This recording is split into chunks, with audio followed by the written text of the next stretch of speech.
Do you enjoy being creative, spending time in your imagination? Sometimes maybe just to daydream, and sometimes to conjure up new ideas or perspectives? And have you also been taught to be more practical and constructive with your time? I don't know about you, but I could answer yes to each of those questions. I know what it's like to need creative time, like a fish needs water and a plant needs the sun. And I also know what it's like to be a fish out of water and a plant that feels stuck in the shade. That's why I decided to make these YouTube videos about creativity and the creative process, to offer up a refreshing lake to dip your toe into, or rays of sunshine to bask in. My thinking is this: what better way to validate creativity and model creative living than to talk to creative people? People like Laura Belden. I met Laura when I was living in Richmond, Virginia in the 1990s. I was in my early 20s and needed to meet someone comfortable with their imagination. Together, usually in Laura's art studio, we verbally processed our younger years and talked about how to develop into people who were different than our parents. I don't think we used these words, but we wanted to find ways to live our truths. These days, Laura Belden works as an artist, curator, producer, teacher, and writer who is also a nanny and sometimes sells antiques. She is an advocate and member of the military brats and LGBTQ communities, and she explores both of these areas in her art and work. Laura is founder of Military Kid Art Project, co-founder of Brat Art Institute, and has collaborated on multiple projects with the Museum of the American Family and Learning Center. We filmed this interview remotely just before the end of 2021 on December 30th. When Laura and I talked beforehand, we agreed that she could choose to turn the tables and ask me an interview question, and she agreed to tap someone for a future interview. I will check in again afterwards to review some of the things that come up when we talk, but for now, all you have to do is stay tuned and listen. I'm switching over to the interview now. Hi, Laura. If it's all right with you, I'm just going to dive right in and ask, did you always know that you wanted to be an artist and do so many different things, wear so many different hats? I always knew I was going to be an artist. So my dad is a writer and an artist. He's a career Marine, but even for the Marine Corps, he was a writer. And on his own time, he was a science fiction writer. And mom was always very artsy as well. So I come from lots of creative people, so it was just a natural fit to always be doing something creative. So I always wanted to be an artist, and I knew I was going to make that happen. Did I know that that would include lots of different hats and having to do a lot of different jobs? No, I did not. But I was fortunate enough when I first got out of undergraduate school at Virginia Commonwealth University, I did an internship at a nonprofit art gallery, all along thinking I was going to graduate and be a working artist, or I was hopefully going to be just a working artist. But having that internship under my belt, I was able to learn, the administrative end of it. And so that gave me those tools. And lo and behold, they hired me directly out of college. So I basically became an assistant director to a nonprofit, 1708 Gallery, and did that for 6 years, and then became the director of the gallery on the 7th year. But by that time, I was ready to see what it was like to just be an artist. So I stopped working the nonprofit area, and then just started making art, and I did, fairly well, but what it taught me was that, if you're just going to be an artist and you're just selling your work, then um, you also have to be a marketer. You have to be a salesperson. You have to be a writer. You have to do all of these other things. I was represented by galleries, but you still have to do that stuff for yourself. You still have to be able to give the galleries, that information. And along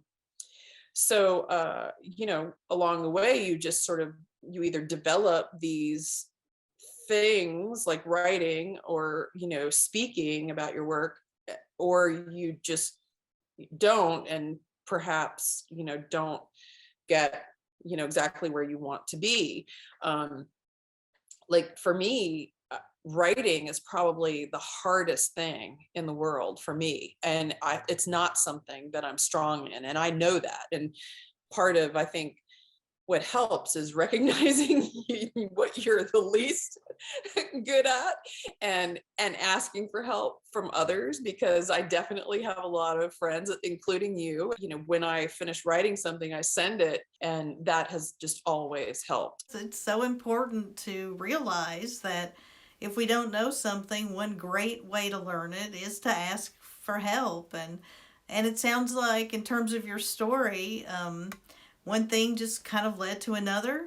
Needless to say, I like to keep busy, but and I like creating in one way or another, and I like managing projects. And it all kind of snowballed. You start on one thing and you realize what that one thing needs, and then that leads to something else. And I think when I was younger, I thought that it wasn't interconnected, and I thought, what am I doing? I'm bouncing all over the place. But I think, later in life, and I don't know, maybe in my 30s or something, I started realizing, oh no, this is all interconnected. This is all, it's all sort of fueling the same place, and it all kind of helps each other. And even like selling the antiques, if you look at my work, it's very object oriented, and I'm always doing research on the meanings of different objects, and I'm looking for objects in like military family photos. Like, what is it about a military family living room interior that makes it a military family living room interior? And I have these discussions with kids within my classrooms, because my classrooms have to do with military families, and military children specifically. So I'm always like really diving into those details. And so, along the way with all that research, you write about it. And, when you start writing grants as an artist, you have to be able to talk about it. So it's all interconnected, really. If you asked me straight out of college what I would be doing, I would have never guessed that this is what I would be doing at all. It's interesting to hear how you moved from one thing to the next by being open and seeing what was needed. Now, can you talk a little bit more about your art? So I'm a conceptual artist, and I work in series, and I've done really 3 separate series in my lifetime. And I will often spend, 3-5 years on a series. However, this newest series I've been doing for 15 years now. And I don't really ever see it ending. With the series that I'm doing now, I consider myself an autoethnographic artist, which means the imagery is story oriented, and it's coming from my stories, but I'm also being influenced by this entire movement of military brats, and it is a movement. And so I spend actually a lot of time online, listening and talking to and reading other military brats discussing things. And because because the study of military brats is considered still in its infancy, that I'm interested in those voices and ideas. So that's always, in the pieces that I do now, I'm heavily influenced by the whole movement. Hopefully, you know I love your art. And I think it's interesting how you're making art about this Bratz community as it's developing and emerging. Now, didn't you also contribute to a project that was about LGBTQ history and also military history and was performed in Washington, D.C.? That's my latest big project collaboration, and I've been artist in residence with the American Military Family Museum in Albuquerque, New Mexico for like the last 3 years.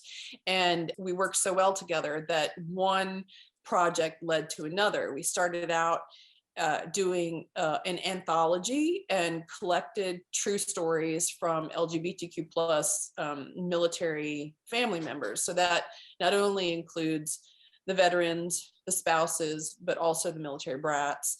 So we did this anthology and we ended up winning a history award. And it was so well received that immediately she asked if I would do an anthology too. And then we discussed how one story in particular we both felt would be a fantastic, piece on the stage.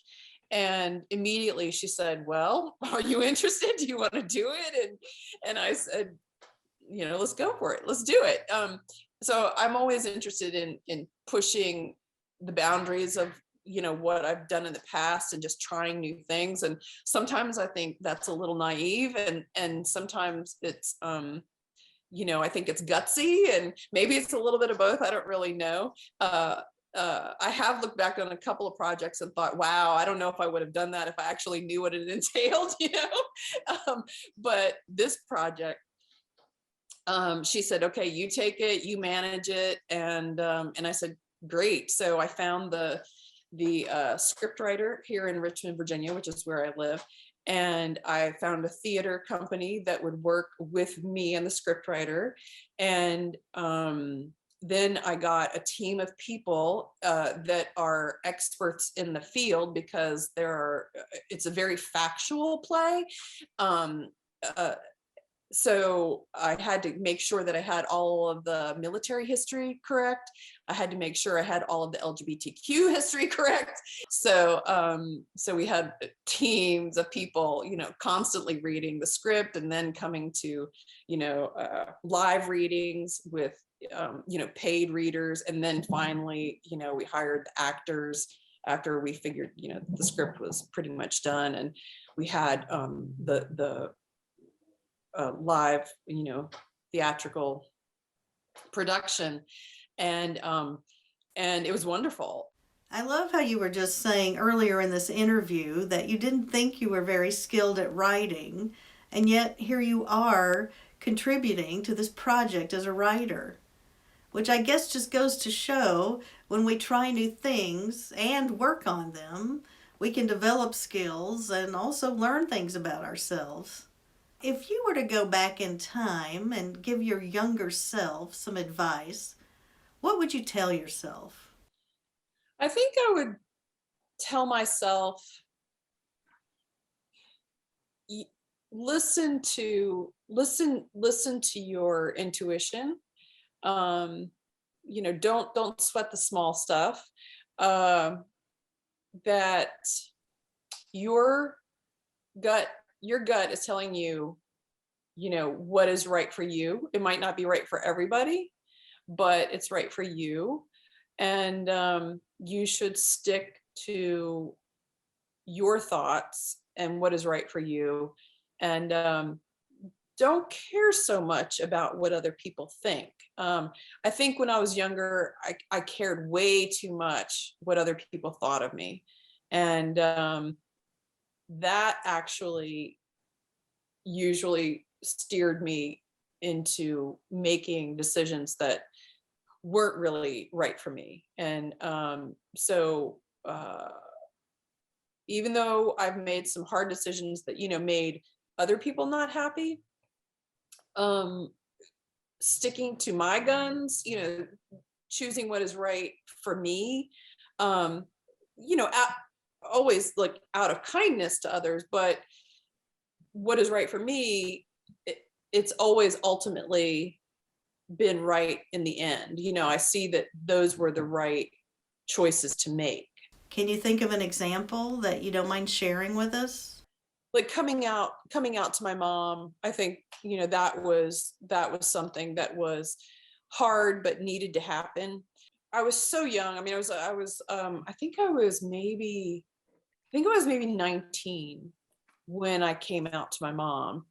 And so I was still in undergraduate school. I was going through a breakup, and I really felt like I wanted to go see a therapist to talk to her, because I had never gone through a breakup quite like this ever, and I wanted to talk to somebody who was, unbiased, and but I didn't have any money, and I didn't have a job at the time. I was just in school working on, schoolwork. And so I thought, I have to ask my mom for a little bit of money. And so I did, thinking that I might be able to get away with not telling her why, you know.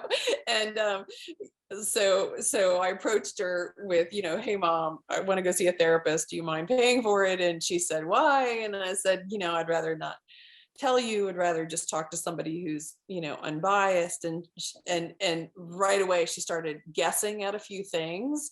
And like the third guess was, right on the nose. Even though she was really upset with me, and she paid for the therapy, she disowned me for a year after that, thinking that a little bit of pressure in that direction would, have me running into straightness. I don't know, but it didn't. So for a long time, I thought that it was not good timing on my part, that I should have kept that information to myself for a little bit longer, because the timing that I chose to share that information was not good for her, but it was when I needed to. I think ultimately I made the right choice. But it was definitely hard on my mother as well. I don't think I understood quite how hard it would be for her when I came out, but hindsight, of course, now I know that, and am more forgiving on all accounts. I did have one question for you, kind of based on some of the stuff that we have been talking about. In your artistic career, what do you feel was the biggest mistake you've ever made, and what did you learn from it?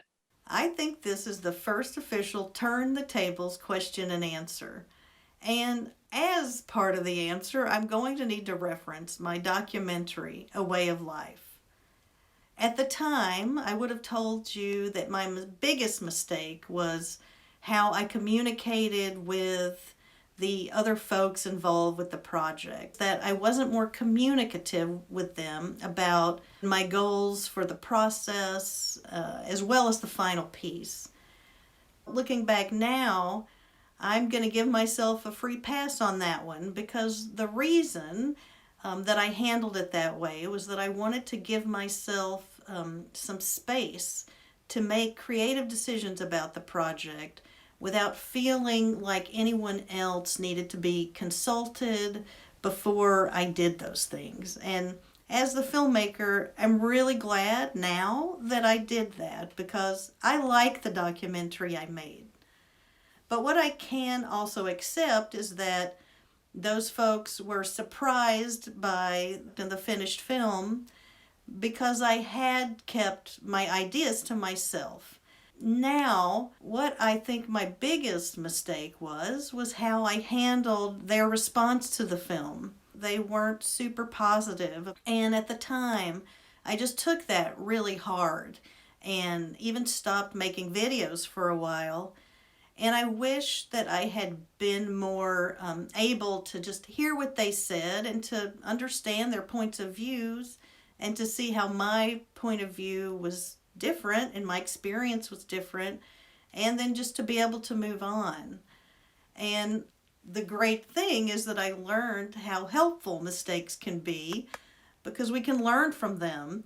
And then with the new knowledge and understanding we have, we can move forward. So thanks for asking that question. Thanks for sharing that. Yeah. And what about you? How do you handle negative feedback or criticism? It used to be I would try and prove myself to them, but I don't anymore. I just turn it off, and turn my focus.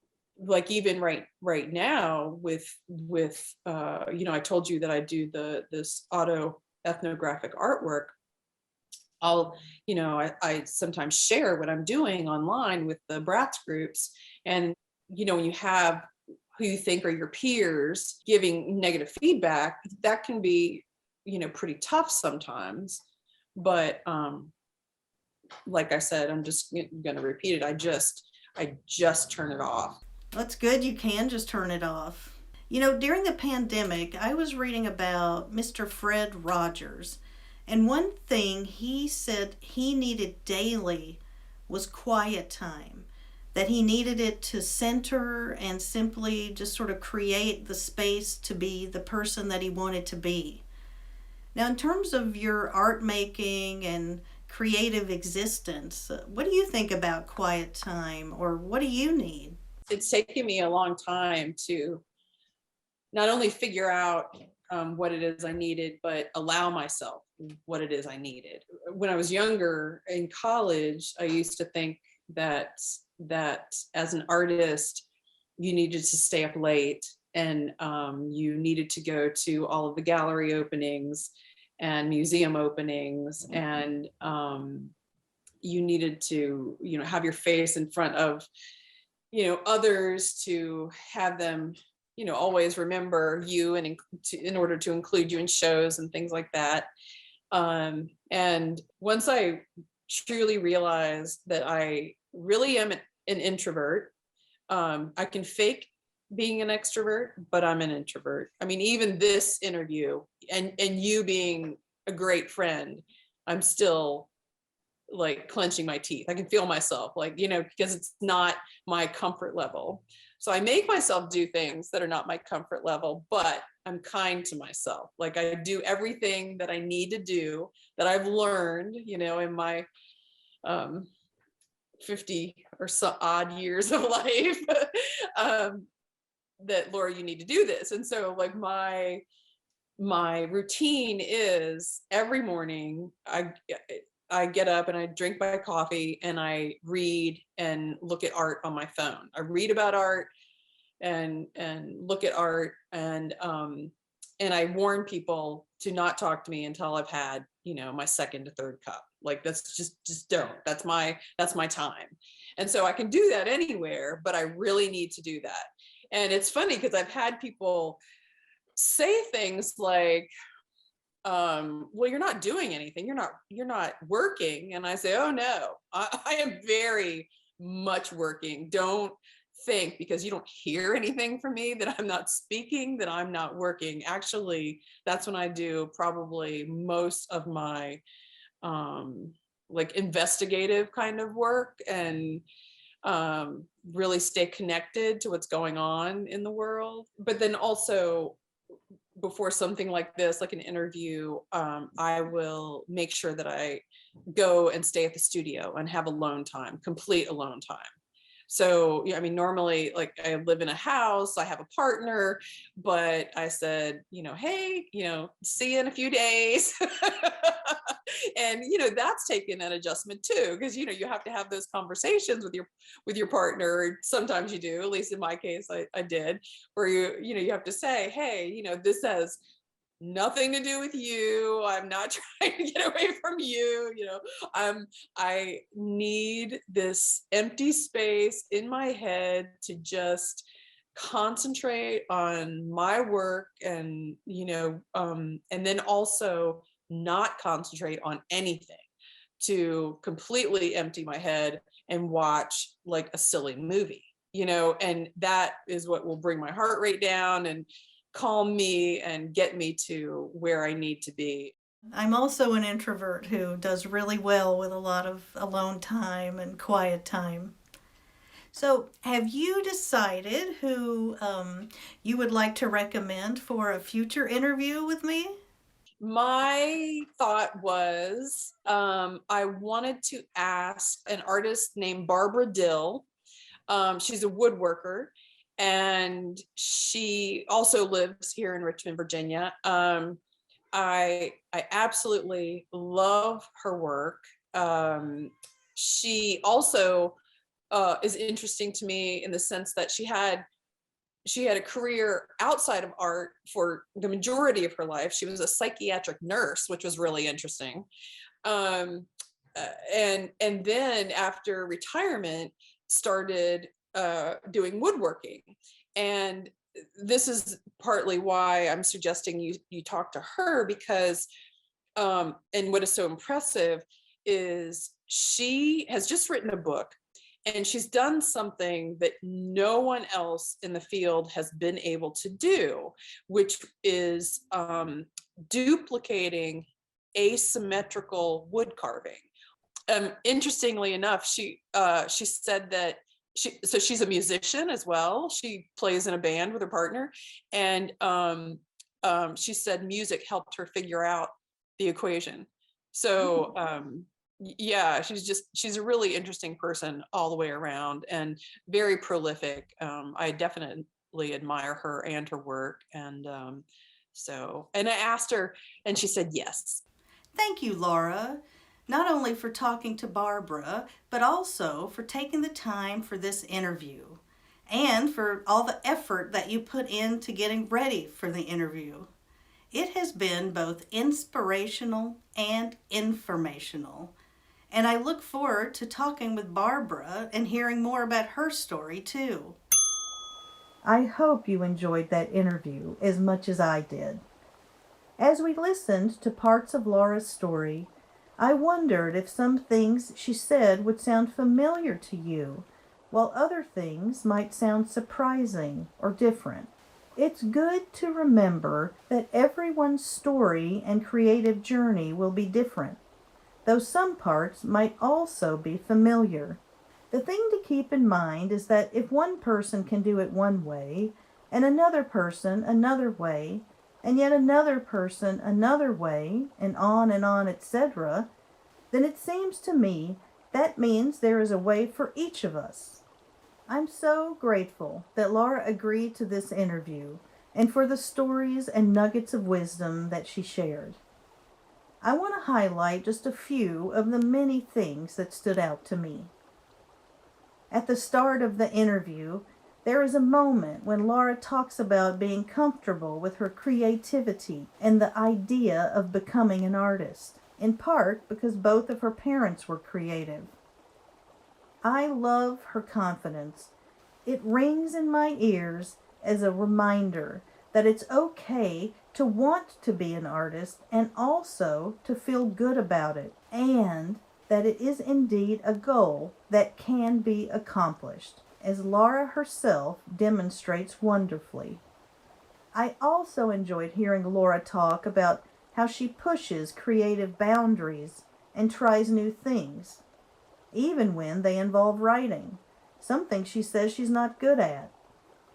And I appreciated her light-heartedness when she said that some of those projects worked out better than others, and perhaps she had been a little naive on occasion, which, as we know, is all right because, to review, it's okay to make mistakes, and even better when we can learn from them. And I don't know about you, but I felt so validated when Laura talked about being an introvert and needing quiet time each morning, and how she's kind to herself when she asks herself to do things that are challenging or draining, things like this interview. And I can't help but smile thinking about Laura teaching art to children with a parent or guardian in the armed forces so they can learn how to use their imaginations to create art and also process their realities. I am including Laura's website in the text below this video so you can learn more about her and her art.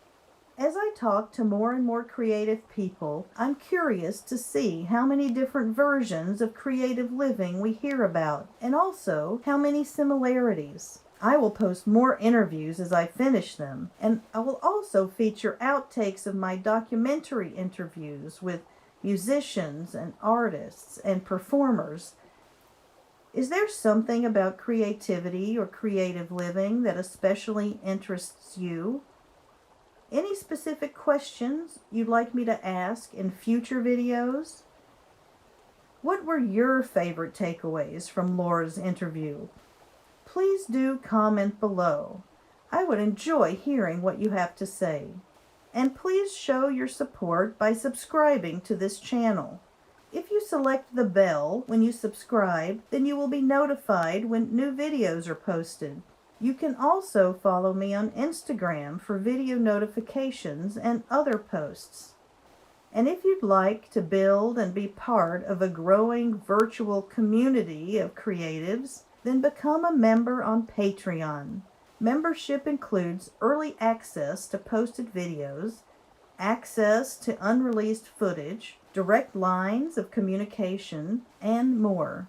All contributions are appreciated and will help fund the cost of making these videos, all of which are designed to invite creative thought and encourage positive engagement with the world around us.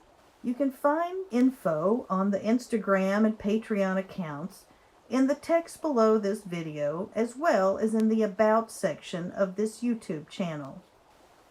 I look forward to hearing from you, and thank you for watching. Come back soon to check out more videos.